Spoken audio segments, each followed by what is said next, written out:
Assalamualaikum warahmatullahi wabarakatuh. Kami dari kelompok 1 akan mempresentasikan tentang teori Charles Rogers dalam psikologi humanistik. Perkenalkan, anggota kelompok kami adalah Rafaela Kusmantoro, Indria Kaluapsari, Eka Bella Veronica, Minarti Putri, dan Agus Purnomo. Di sini saya akan menjelaskan tentang sejarah atau riwayat hidup Carl Rogers. Nama asli Carl Rogers adalah Carl Ransom Rogers. Dia lahir pada Januari, tepatnya tanggal 8 tahun 1902 di Oak Park, Illinois, Chicago. Carl Rogers merupakan anak keempat dari 8 bersaudara. Nama ayahnya yaitu Walter dan ibunya bernama Julia Cushing Rogers. Sejak kecil, Carl sangat dekat dengan ibunya dikarenakan ayahnya yang harus bekerja di luar rumah sebagai insinyur kontraktor terkenal pada zamannya. Pendidikan Carl Rogers dimulai dari sejak kelas 2 kelas 2 SD. Mengapa kelas 2 SD? Karena saat masuk TK, Carl Rogers sudah pandai membaca sehingga dia langsung masuk ke kelas 2 SD. Pada usianya menginjak 12 tahun, ayah dan ibunya mengajak seluruh keluarganya untuk pindah ke daerah peternakan yang jaraknya lebih dari 25 mil dari kota. Hal ini dilakukan oleh kedua orang tuanya karena ingin memupuk rasa kereligiusannya terhadap anak-anaknya. Cita-cita awal Carl Rogers ingin menjadi seorang petani, sehingga setelah lulus SMA, dia masuk ke University of Wisconsin.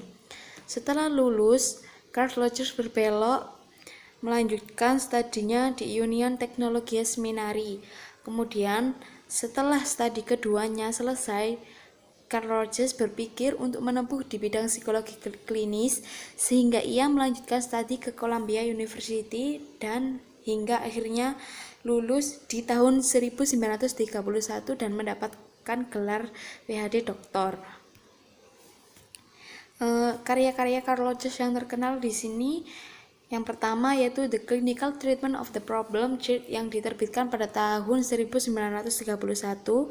Yang kedua yaitu Client Centered Therapy yang diterbitkan pada tahun 1951.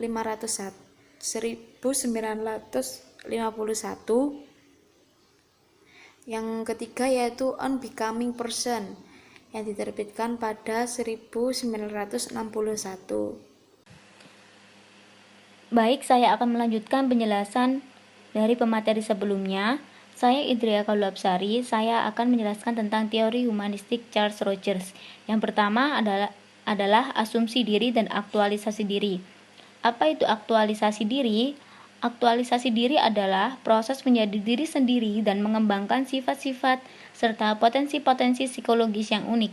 Maksudnya di sini adalah individu atau seseorang akan berproses menjadi dirinya sendiri, mengembangkan dirinya sendiri dengan potensi yang ada dalam dirinya tersebut. Rogers berpendapat bahwa masa lampau memang akan mempengaruhi cara bagaimana seseorang memandang masa yang sekarang dan juga berpengaruh kepada kepribadiannya. Jelas bahwa masa lalu juga mempengaruhi pada kepribadian seseorang dan juga mempengaruhi bagaimana individu tersebut memandang dunianya dan kehidupan yang sekarang. Setiap individu akan berbeda persepsinya menurut masa lalunya masing-masing. Jika masa lalunya negatif, akan berdampak negatif pula. Jika masa lalunya positif, akan berdampak positif pula. Lalu, ada dua asumsi besar dalam teori ini. Yang pertama, ada kecenderungan formatif dan ada kecenderungan mengaktualisasi. Yang pertama, kecenderungan formatif adalah kecenderungan terhadap semua hal, baik organis maupun anorganis, untuk berkembang dari suatu bentuk yang sederhana menuju yang lebih kompleks. Maksudnya bagaimana? Maksudnya di sini adalah semua individu, semua manusia, pada dasarnya mereka pasti berkembang. Mereka pasti berkembang dari hal yang sederhana menuju yang kompleks, baik itu secara fisik, pikiran, ataupun yang lainnya. Dari anak-anak yang awalnya hanya bisa menghitung 1, 2, 3, lalu berkembang menjadi kita yang beranjak dewasa, bisa berpikir untuk lebih kritis, untuk bisa memecahkan masalahnya sendiri. Lalu, yang kedua ada kecenderungan mengaktualisasi. Kecenderungan setiap makhluk hidup bergerak menuju ke kesempurnaan atau pemenuhan potensial dirinya. Di sini, individu kuat, lemah, itu mereka akan berusaha mengaktualisasi dirinya, walaupun mereka belum sepenuhnya bisa mengaktualisasi dirinya, namun mereka sudah bisa berusaha dengan sekuat tenaga agar bisa mencapai tujuan hidupnya tersebut. Yang kedua adalah menjadi sebuah pribadi dan berfungsi seutuhnya. Rogers berkata, kehidupan yang baik dari sudut pandang pengalaman saya adalah proses pergerakan yang melalui arah yang dipilih organisme manusia jika secara internal bebas bergerak ke arah manapun, dan sifat umum dari arah yang dipilih ini tampak memiliki persamaan. Menurut Rogers, kehidupan yang baik adalah saat seseorang memiliki tujuan untuk memenuhi semua potensi yang ia miliki sepenuhnya secara terus-menerus. Jadi, menurut Rogers di sini adalah manusia dapat dikatakan memiliki kehidupan yang baik jika manusia tersebut memiliki tujuan hidup yang sepenuhnya, serta untuk mencapai tujuan hidup yang diinginkan tersebut, dia selalu berusaha, dia selalu mengoptimalkan potensi yang ada dalam dirinya, bukan untuk menjadi orang lain, bukan untuk menjadi apa yang diinginkan orang lain, tapi untuk mengaktualisasikan dirinya sendiri untuk menjadi yang terbaik dan dapat menggapai tujuan mereka sendiri. Lalu di sini ada karakteristik dari orang yang berfungsi sepenuhnya. Yang pertama, ada meningkatnya keterbukaan terhadap pengalaman. Yang kedua, ada kecenderungan terhadap hidup yang eksistensial. Yang ketiga, meningkatnya kepercayaan pada organisme. Yang keempat, kebebasan memilih.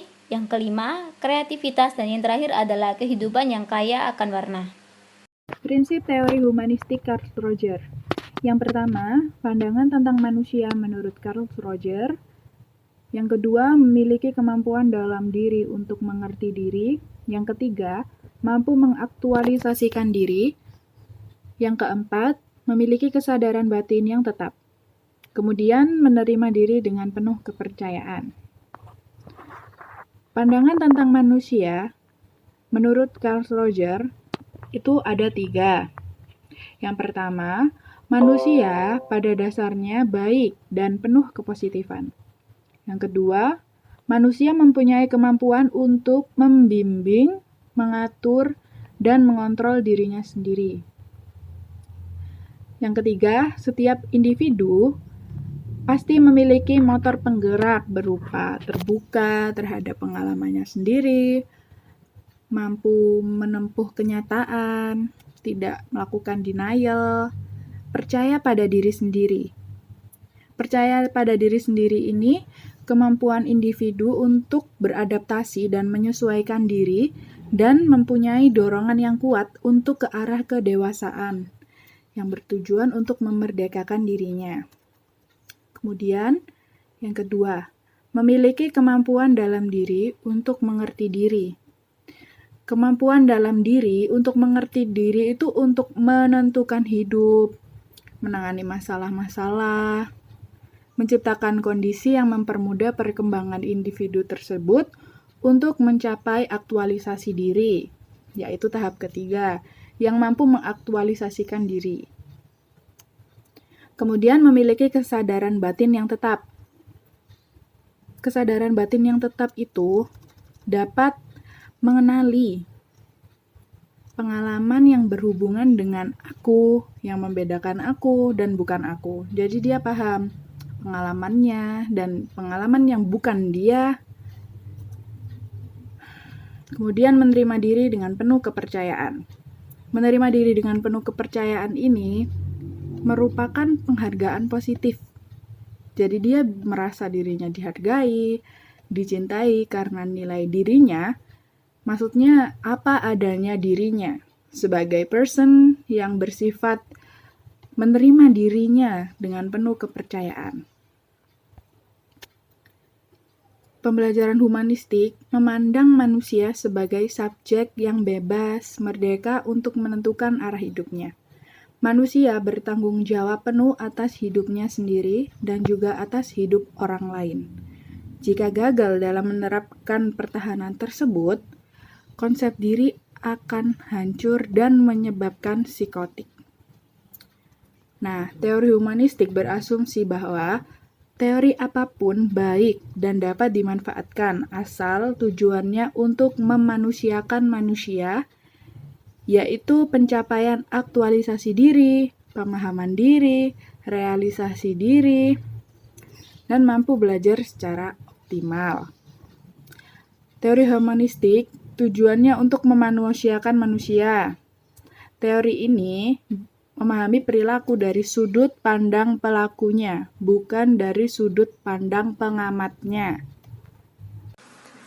Baik, saya Rapela Kusmantoro. Saya di sini akan menjelaskan tentang temuan mutakhir atau riset-riset terkait teori humanistik dari Carl Rogers. Yang pertama, ada anggapan positif, penghargaan diri, dan hubungan romantis. Salah satu asumsi kunci dari teori Rogers adalah penghargaan diri bergantung pada pengetahuan bahwa seseorang sungguh-sungguh dipahami, diterima, dan cintai tanpa syarat-syarat oleh seseorang yang penting dalam hidupnya.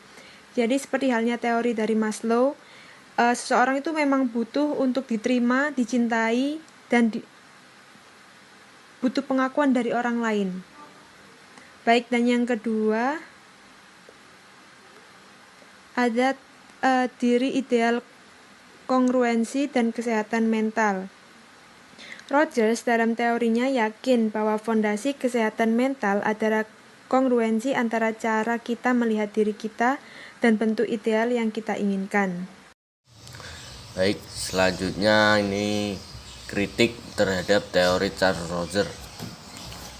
Kekurangan teori Rogers terletak pada perhatian yang semata-mata melihat kehidupan diri sendiri dan bukan pada bantuan untuk pertumbuhan serta perkembangan orang lain.